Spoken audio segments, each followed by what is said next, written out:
South Africa that run as deep as 400 feet. Time is running short. Now here's a summary of signs before Jesus comes. And I want you to turn to Matthew 24 and get your pen in hand and ready, because I want you to be aware of these signs before the return of Christ. He gives us many signs.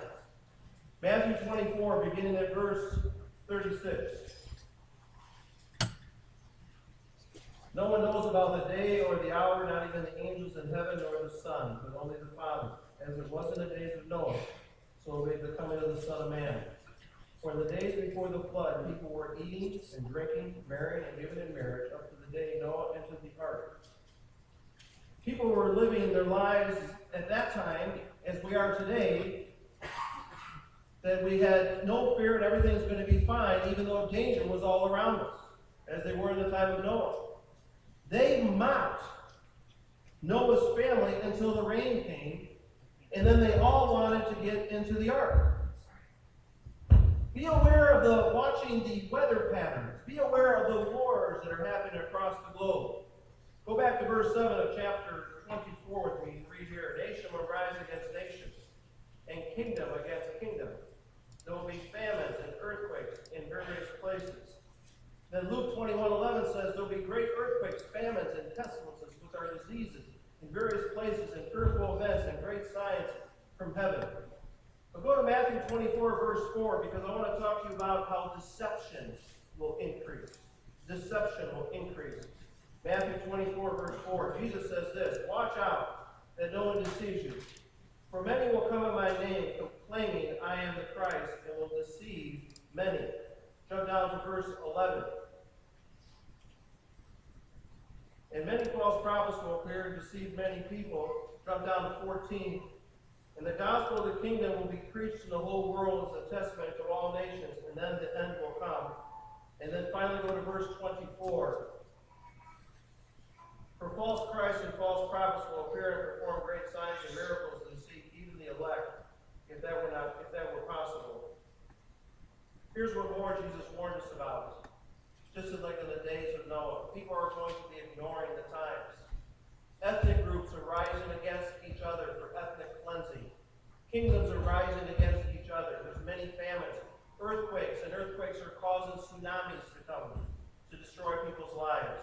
Weather patterns, hurricanes. Look what Sandy did on the East Coast in a matter of a short period of time with the destruction. Tornadoes, floods, pestilences, like I said, are diseases. False prophets, false teachers, false doctrines. The apostle warned us that the church might fall away in the apostasy. If you're not grounded, this can happen to you.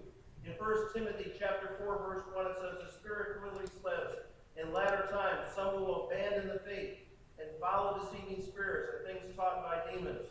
2 Thessalonians 2:3, don't let anyone deceive you in any way, for that day will not come until the rebellion occurs and the man of lawlessness, or the Antichrist, is revealed, the man doomed for destruction.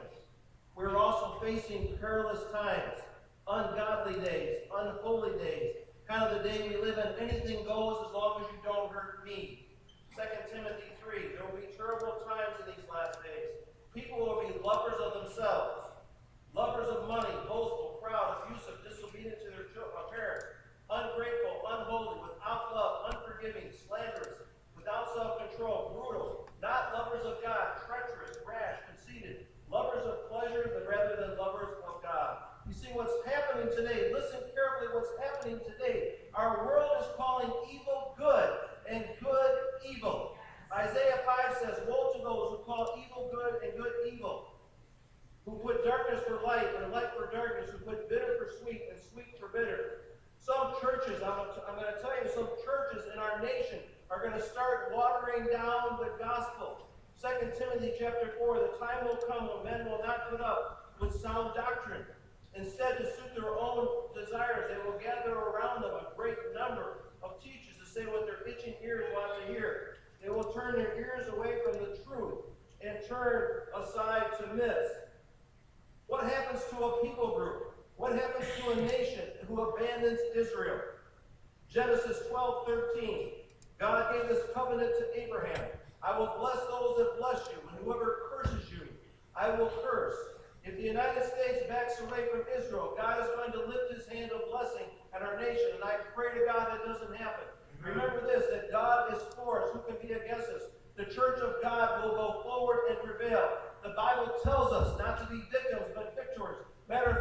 are instructed in Scripture to not only survive, but we are instructed in Scripture to become overcomers. Now, the Sermon on the Mount is easy to understand. It's 3 chapters. Except there's a tough passage in Matthew 7, verses 21 through 23. I want you to go back to Matthew 7, 21 through 23. We're going to talk about that first for a few moments, and then we're going to get right into 24 through 27, which is the actual preaching text. Matthew 7, verse 21. Not everyone who says to me, Lord, Lord, will enter the kingdom of heaven, but only he who does the will of my Father who is in heaven. Many will say to me on that day, Lord, Lord, did we not prophesy in your name, and in your name drive out demons and perform many miracles? Then I will tell them plainly, I never knew you. Away from me, you evildoers. If you highlight your Bibles or notes, the word never is something that I want to highlight this morning out of those passages. You see, these verses within themselves are very sobering. It makes each one of us take an internal evaluation of our lives with God. Is everybody going to heaven? Or can we live any way we want to? Or just because you say, Lord, Lord, it doesn't mean that he knows you or that you know him. It's just like an athlete when he's playing a sport. He can talk a good game, but can he back it up with his play? That's not the gospel that Jesus taught in these last days. We must today be as wise as serpents, as gentle as doves. We need godly wisdom today. We need discernment today. We need wisdom to make good decisions. We need to establish in our lives the voice of the Holy Spirit so we can be on our guard when the temptations and the world comes with all its pleasures. Before we go deeper into the actual preaching text of 24 through 27, let's see what Jesus said here in 21 through 23. Highlight the word never because it's there emphatically. At no time did Jesus ever know them. Yet they were deceived in thinking they were doing God's will. It implies here this: miracles, casting out demons, and prophesying can all be duplicated by the powers of darkness. An old English preacher once said to me one time, he said, people will drive 100 miles in a blizzard to see a blind eye open. Yet they won't take their own Bibles, read their Bibles, and to pray. In Deuteronomy 13 speaks of the false prophets that might even prophesy as real events. In Acts 8, false prophets are interested in power, for prestige it would give them. In Revelation 13, it speaks about the Antichrist. He'll perform many miracles, even recover from a deadly head wound, and make lightning come down from heaven. We have to be aware of what 2 Corinthians 11 tells us. For such men are false prophets, deceitful workmen, masquerading as apostles of Christ. And no wonder, listen, no wonder Satan himself masquerades as an angel of light. Now I want you to read with me Matthew 7, verse 24 to 27, and this is actually our preaching text. Therefore, everyone who hears these words of mine and puts them into practice is like a wise man who built his house on the rock. The rain came down, the streams rose, the winds blew and beat against the house, yet it did not fall because it had its foundation on the rock. But everyone who hears these words of mine and does not put them into practice is like a foolish man who built his house on sand. The rain came down, the streams rose, and the winds blew and beat against that house, and it fell with a great crash. The Lord is speaking a parable here about two builders. One builder is the wise builder, the other one is the foolish one. The life we are living is like we're building a house. Every person has a house or a life to build. How we build our house will determine our destiny. The major difference between these two houses is when the storm comes. Storms in our lives will separate the shallow Christian from the deeper one.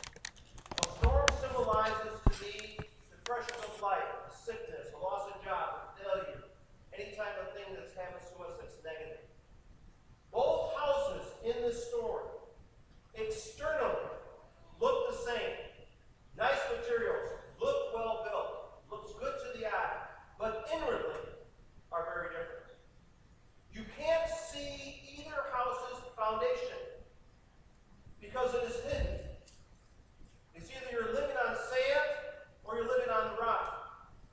The foundation of the rock is Christ. His blood and righteousness will stand forever. You